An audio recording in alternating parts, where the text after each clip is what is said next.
Taiwan has released dramatic footage of the train crash that killed 50 people. The video shows a construction truck slid onto the tracks less than a minute before impact. Well, based on the initial investigation, the truck was moving along a curve before rolling down onto the track just 1 minute before the train hit. Now, it's suspected that the truck's brake was not properly engaged, but investigators declined to confirm that at this moment. Also, video footage retrieved from the train showed that the first carriage derailed and slammed against the wall of the tunnel immediately upon impact, and it was sliced in half.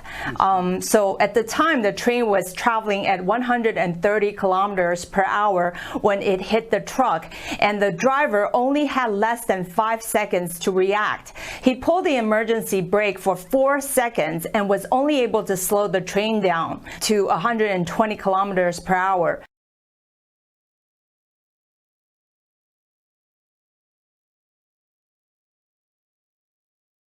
American troops and diplomatic workers have been targeted in numerous shelling incidents over the past several years.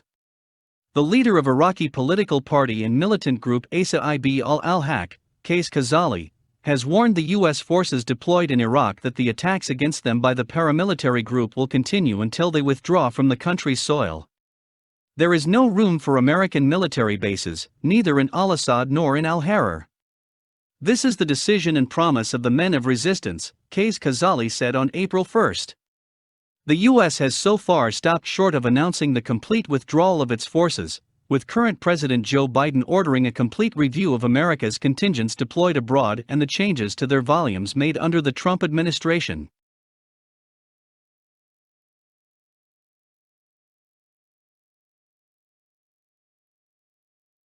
Sudan is witnessing a renewal of bloodshed following a major flare-up of violence earlier this year. We have the latest information coming in. At least 50 people have been killed and dozens injured in tribal clashes in Darfur. The clashes erupted over the weekend between Arab Rezagat and the Masalit tribes in western Darfur region. This is the latest incident since the signing of a peace agreement late last year and the withdrawal of UN peacekeepers. The Darfur conflict broke out when rebels from the territory's ethnic Central and Sub-Saharan African community launched an insurgency in 2003. Complaining of oppression by the Arab-dominated government in the capital Khartoum, the clashes pose a challenge to the efforts by Sudan's transitional government to end decades-long rebellions in areas like Darfur.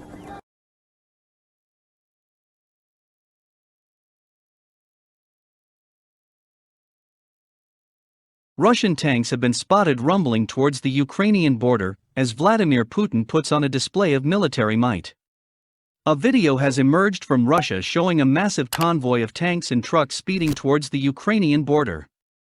Despite the heavy military presence, Russian President Putin said only humanitarian aid was being delivered to the region, which he described as being caught up in an internal conflict. The terrifying footage showed tens of tanks, armored vehicles and trucks amongst traffic near the city of Krasnodar in southern Russia. Foreign Secretary Dominic Raab said he was gravely concerned at the situation, while U.S. President Joe Biden lent support to Ukraine's leader Volodymyr Zelensky during a 50-minute phone conversation yesterday.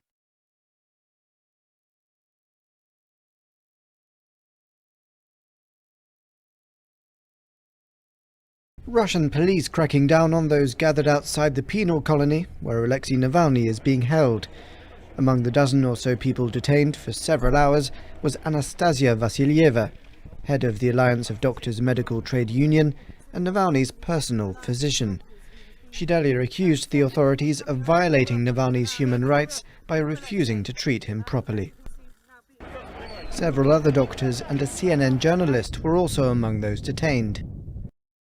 Navalny, who's serving a 2.5-year jail term, went on hunger strike last Wednesday, demanding proper medical attention for severe back pain and numbness in both legs. On Monday, a pro-Kremlin newspaper reported the 44-year-old was transferred to the colony infirmary, suffering from heavy cough and fever, with several inmates said to be diagnosed with tuberculosis.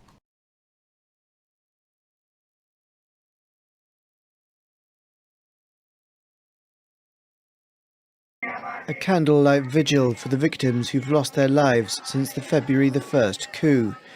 They held prayers before dawn to avoid confrontation with the security services.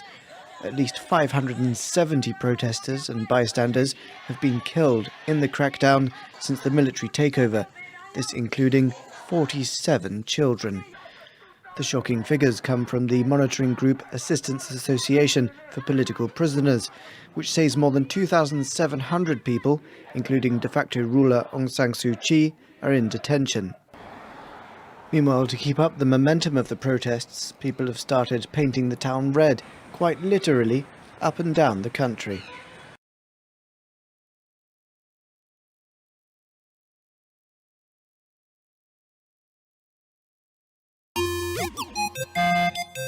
Free climber George King was at it again.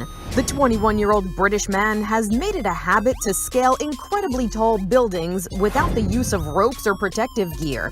His latest conquest? A hotel in Barcelona that was nearly 400 feet tall. King's feat drew a crowd of the curious in the Catalonian city.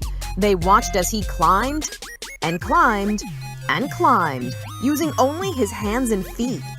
Police and firefighters who may have been less than thrilled with the unauthorized stunt also looked on. When King reached the summit, he spread his arms in triumph, while people below applauded.